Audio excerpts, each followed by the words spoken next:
halftime, and then we will transition from the Buffalo Bills. That's right, the Bills. All right, good quarter. Yeah. So we go to HBCU, so we got to let the band play. So we're just gonna play them real quick. Okay. Okay. All right.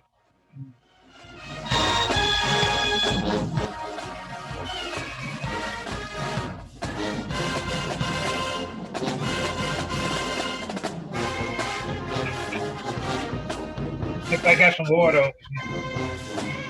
No problem.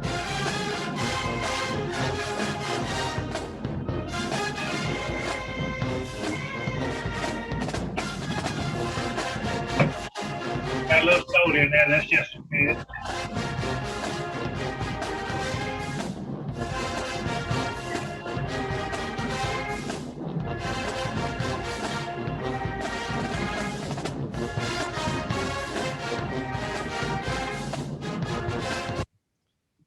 Thank you, band. So we're gonna go to the band wanted to play like it was homecoming, but we got an interview to do. Homecoming bands, they play all day, get you a penalty. Right. So right. Third quarter. So Mr. Jeffries, tell me about your transition from going from Livingstone to the Buffalo Bills. How did that happen? Were they scouting you on campus? Yeah, pretty much. We used to have with some of the games and the records that we had. We used to have quite a few scouts coming through campus. From different teams, the Bills, the Broncos, the Dallas, Cincinnati Bengals. Quite a few, scouts used to come through. They used to pull us out of class, have us go down on the practice field, run some routes, and run some 40 times, and that was pretty exciting times for us, to get the opportunity to do that. Yeah. But a couple of opportunities I had was the biggest one I had was with Buffalo. Yeah, I had an opportunity to go to the Bengals, but I chose Buffalo. Buffalo had told me that I could play if I couldn't make a wideout position, and I'd have an opportunity to play cornerback. That's good. Because I did play a little D-back when I was in school at Livingstone, but not a whole lot. So that's how I ended up in Buffalo, and it was pretty rough in terms of being on there and get to stick because of the fact that coming out of small school like Livingstone, and I was competing with guys like Bobby Chandler and those kind of guys that come out of USC and the big name schools. Here I am coming out of little small schools that nobody had ever heard of. So it was pretty rough. But I got through the preseason, got put on waivers at the time. Yeah. And at that time I had just gotten married, and they wanted me to go. At that time they called them farm teams. This time I think they call them practice squads. Yeah. They wanted to send me over to Joliet, Illinois, from some little place I'd never heard of before, and I asked a couple of questions about it. They said there wasn't nothing out there but cornfields and some other stuff. So I chose not to. And, being the fact that I had just gotten married, I just kind of threw the towel in. But, just good enough to play, just being out there in that environment, and, you going out there and you're working hard, and you're doing better than this individual over here. But he come out of USC and you come out of Livingstone, and you got people like OJ out there, that's cheering for their homeboys or whatever, So it made it kind of difficult for the small guys, like myself. So, but at least, I had the opportunity to get there, and probably had I gone to another team, I would have made. And even had I gone to that farm team, because that same year they traded Haven Moses, which was one of the first round draft choices that they had. They had a couple of other guys, Haven Moses, which was a wide out. I don't know if you remember those names, and you was probably a kid at that time, but Hayward was tough. They traded him to the Denver Broncos, and so they started all over. Like I say, had I stayed, went to that farm team, and came back, which they wanted me to do, then possibly I would have been there stuck for a while. But I just didn't have the patience for it. Disappointed, So I just left. Yeah. So coming from a small school, I mean, you got Livingstone College, LC USC, and then you got the Juice cheering for his people. So that was politics pretty much. So you saw politics Oh firsthand. yeah, oh yeah, oh man, that's what it was. And then back then you didn't have, especially as a free agent. You know, I was one of the first round free agents, but still, you had to be totally exceptional to beat Mhm. one of those guys out. I mean, because once you get there, they've already got the depth chart made out. Yeah. So now you gotta work your way up the depth chart. And I never forget, Bobby Chandler, which came out of USC, and he ended up being a starter, by the way, that year. He went out with a pulled hamstring, was out for about 3 weeks, and I'm running behind him. So, and Haven Moses hadn't, I mean, not Haven, but their first round draft choice hadn't got to camp at that time. So I'm out there, I'm running good routes, I'm working hard, I'm doing, so when he comes back, he goes right back and ahead of me, and again, Right. he's 5'8", running 4.8 40s. I'm 6'3", I'm running 4.3, 4.40s. And there's something wrong with this pitcher. Yeah. I can get down the field a lot quicker. Now granted, he could run a little better routes than I could because he had those coaches. I mean, when I was in school, we had probably two coaches, Yeah. maybe three. And better come out of a better coaching situation, but as far as route running. But everything else, as far as catching the ball, the speed, I mean, I had him beat in all those categories. But Hmm. again, me come out of USC, and I'm come from a little place unheard of, and down south at Livingstone. So it was pretty hard back at that time for a black kid to make in the league as a free agent, and it wasn't a whole lot of them getting drafted at that time. Even going to D1 school. Matter of fact, I got a wall of fame over there now that you can't see based on the way my computer set up. Had I did this phone, I'd been able to show it. But I got articles, that was saying, my picture in the paper. This was years after I had came out saying that I was born too early. And, I would have probably gone to a D1 school. Matter of fact, I knew I would have went to a D1. Well, see, when I was in school, it was almost unheard of for a black kid to go to a D1 school. Hmm. Most of us was A&T, Central, some of those schools such as those. But, you just didn't get to D1 like that. Yeah. I think the first kid we had come out of D1 came out of, at that time, it was integrated, which was Salisbury High. Yeah. A kid by the name of James Teal. James ended up going to, he went to Purdue. And, Yeah. he left Purdue, and he ended up getting drafted going to, they played for the Lions for 4 or 5 years. So, Hmm. he's a good friend of mine still. He's still in Detroit. When I go home to Detroit, we have opportunity to kick around a little bit. So, but yeah, back that time, it was just too hard. It was hard for a black kid to break in. Kind of. Yeah. So what? So after you, when did you move to Detroit? Well, after I had got put on waivers and left Buffalo, I came back to Salisbury for about a year, Hmm. and then I ended up getting a position working in the government. I started off in the Bureau of Prisons, working in the prison system as a recreation specialist, and that job came through in Michigan. So I packed up and went to Michigan. I ran a recreation facility, set up basketball programs, football programs, and flag, that kind of thing. Basic thing for the inmates in the recreation department. And and so that's what I did for a couple of years before I got into fast food. So that's how I ended up in Michigan. I ended up staying there for 25 years before I Did you? relocated back to North Carolina. Was there a lot of talent in the prison systems? Oh yeah, man! I had a basketball team that, I had kids that play, because inmates was there from all over, and basketball team was out of this world. I mean, they was, I used to take them to different parts of the state to play, and everywhere we went, we played in championship games, and they won all the state stuff. I mean, those kids, I mean, they could hoop, because they was good. Some of them was college players, turn into robbing banks and those kind of things, and end up, in which was that mile in prison in Michigan. It wasn't a maximum; it was a minimum custody. Yeah. So you could take them out or whatever. So I used to take them out over the weekend and let them go out and hang out a little bit and do things they weren't supposed to be doing and take them back. So Yeah. No, yeah, uh, that makes sense. it was yeah. So I guess what was your major, Mr. Jeffries?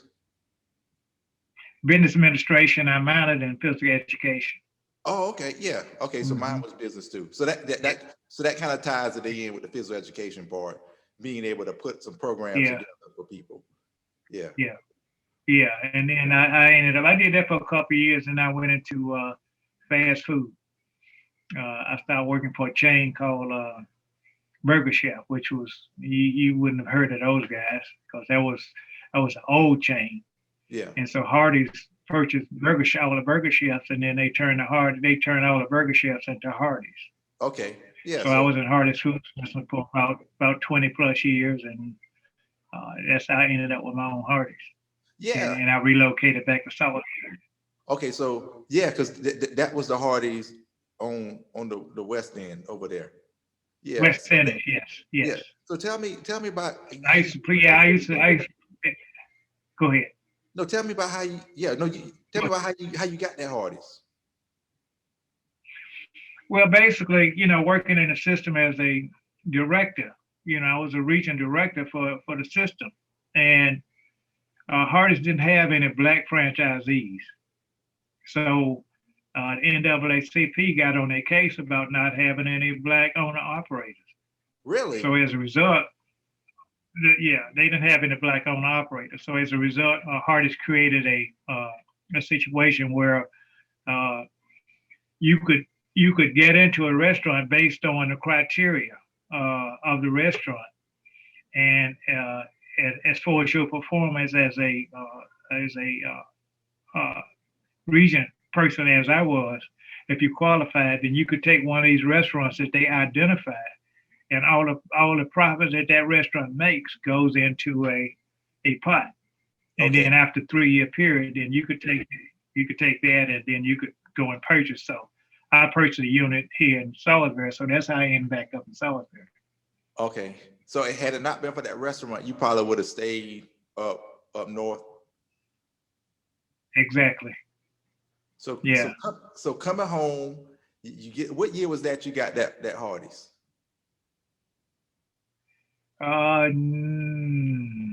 98, I believe it was. Okay, 98. Yeah. So you got the Hardee's. Yeah, Yeah, because yeah, I yeah. remember we in school used to have the 10% off, right? 97, 98. Yeah, 97. Yeah, I used to do 10% off. I used to bring food over there, chicken over there to the box, and to Harris and those guys that was doing the announcing, and whoever was up there, I used to take enough chicken over there for. That was one of the promotions that I used to try to do and try to, look out for some of the kids, some of the kids like Wilmot and those kind of guys that I knew personally, I'd let them come in, I would give them food. So Yeah. I let them eat free, but usually I used to try to do a discount, help the kids out. Yeah, I remember that discount. Yeah, that was because Mhm. once we realized that it was your Hardee's, then it was like it was known on campus. Hey, there are other Hardee's, it don't even exist for us. We going to your Hardee's, so that's what Right. we started doing. Once people Uh, made it known it was uh, yours. How did playing right. sports help you with running the Hardee's team sports? How did that help? Uh, Probably basically the organization part of it, just setting up a program where you want to be a winner and to have that fight, because it was a fight, being a minority over there, and at this time Salisbury really wasn't quite ready for that. So it was just a fight, and being that I had been used to battles, basketball, football, or whatever, I just kind of roll with the punches and just try to recruit the people in there, the kids that was that I would try to help, to try to give them a job. A lot of them hadn't had jobs, first jobs or whatever. So it was a challenge. It was a challenge every day. The business was good for breakfast, lunch was decent, but dinner time was just nothing because there was nothing on that side of town really that Yeah, would draw people to come there. So right. It was it just nothing to made draw it them in. just made it hard to survive. Yeah. Hmm. So you got two out of three. You had breakfast, you had lunch, but yeah, you're right. As it relates to the traffic coming in that area, it's nothing over there that will say, Right. let's go over there. Not to No. be able probably to Right. sustain it. Right. No, it wasn't. And then at that time, there was a Pizza Hut on there. Matter of fact, was quite a few businesses on that in the town that ended up closing, and that just made it worse. So really, at that time, was about the only thing that you could possibly draw from would have been Catawba and the VA. Yeah, Uh, the top. and then like I say, the majority of those people came maybe for lunch, but at dinner, they wouldn't. They was going home. They wasn't going that direction. So. Yeah, yeah, because It was just hard to maintain, with all the expenditures you got as far as inventory, labor, and all those kind of things. It was just hard to survive if you don't have a top line. And hard as getting they 3.5% right off the top, it yeah. just make it hard to survive. Hmm. Did you ever thought when you were in those business classes at Livingstone that you would own your own restaurant? Never even thought about it. Never even crossed my mind. Uh, and even working in the system, it never even crossed my mind until the opportunity presents itself. Yeah, Then, I started thinking about it seriously then at that point. But basically, during my career, I was just focusing on making sure, I had good operations and, my managers and their crew was doing what they supposed to be doing. So when the opportunity presents itself for me, I said, well, why not go for it? yeah. I mean, you got to So, see what's out there. So right. when you look for employees back then, characteristics and skills, what were some of the? Give me some of the top three things that you look for when someone came in looking for a position. Well, the biggest thing I looked at was the appearance. Good. If you have to have uh, the application needs to be, legible and neat. That's where you start from. And if you got, you go through the applications, you can't hardly read them, you can't figure out what they are, and then you need to say you put them to the side. But if you got individuals that got a good, neat application, then those individuals you want to call to interview. And then the second thing, you want to make sure that when they come in, are they neat, are they clean, how they carry themselves, you know. And then from that point, it just depends on the interview process and how well that goes, what kind of answers you get into the questions you have, and what kind of relationship do you have with with your family or whatever. See, all those things come into play because even coming into a business such as that, you're Hmm. going to be interacting with other kids. So you want to kind of have some kind of idea how they would interact with the people that you have there already. So, Right. So they had to be team that's players. kind of what I look. So they had to be team players too. And when you hire them. Right. Exactly. Oh, Exactly. yeah. No, those are all good Hmm. characteristics. Tell me about some of your leaders. What made them stand out? People who were just excelling over everybody else. Well, those are people that you don't have to babysit to a Mm, certain extent, and they keeping themselves busy, and they always gonna separate themselves because when you look around, they doing something positive. They not standing around trying to have a conversation or whatever. They trying to do something that's gonna help the business. Which keep it clean or whatever. And so those kind of people, just stands out from the rest because if you're not interested in moving up, then you're not going to be doing anything extra, and you're not be going taking that second step, to just try to get ahead. And yeah, so those how you kind of separate the good apples from the bad apples in terms of promotion. yeah. So yeah, that's real good, Mr. Jeffries. So right now in this age, 2021, are leadership skills needed now more than ever, or can you kind of skate through without being a leader and just following everybody? Well, I guess based right now, a lot of people don't look at the leadership skills. They look at a position that needs to be filled. Yeah. And if you got an individual there that's showing up for work and doing what he's supposed to do, not necessarily outperforming and outselling anybody, then you're gonna look at that individual and say, okay, well, let's talk this, because I know situations where there's people that's been put in situations that don't have any management experience or anything else.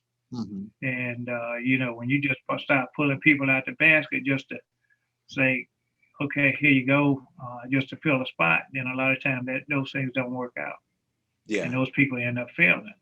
Mm-hmm. Because they got put in the position that they shouldn't have probably been in from the start. Exactly. So, Exactly. and you see a lot. Sports has taught me a lot, Mr. Jeffries, and it taught me that if you got a good coach and good leaders, they'll put you in a position to be successful. They won't put you in a position Right. to fail, because if you fail, then the whole team failed, Right. and all That's of right. that. So, but a lot of times now you have people who get put in positions might be because of who they know. They don't have the experience, and like you said, they're gonna run the Exactly. organization down if you have enough of them in there. Yeah. Yeah. Well, one more question for this That's quarter, right. and I want to ask you this, and we'll go to our fourth quarter. But as you look at football and life, we all have what is called, in basketball you have court vision, in football you have field vision, and we all know why that's important in these sports. Why is having a life vision important? Wow. I'm sorry. Could you So, repeat that? yeah, so in basketball if you got a good point guard, he has court vision, he can see the court. In football, you might have a quarterback or a running back or a receiver who can pretty much see the whole field. They call it field vision. In life, you should have Right. life vision. So why is having a life vision important also, so you can succeed in life? Yeah, it's very important because you need to, first of all, you need to have some kind of idea of, what your plans are, where you want to be. Mm-hmm. And, just depending on what field you're in, you need to be able to look at the environment, and you need to target in what field you want to work in. And that's what you need to target on. So you need to have a vision of what's going on in that department. And that's the department that you want to try to excel in. So Yeah. you have to have some kind of vision as to what it looks like. No, you're right. You do, because if you don't have a vision in life or on the field, number one, you don't know where you're going, and if you don't know where you're going, how you gonna know Right. when you get there? And so you just running blind Right. pretty much. And in sports, we have goal. We got the goal line, score. And in basketball, you got the hoop, put it in the basket. That's going to help us win the game. And if you Right. don't do these same things in Right. life, you just Bobby Womack had a song called Harry Hippie. You just existing through life pretty much. Right. That's all you're doing, and just waiting on days to come. And you're right. That's you have to have a vision in life. That way you can break your plans down. And like you say, how you gonna know if you succeeded if you don't have a life vision? So great, Right. great third quarter, Mr. Jeffries.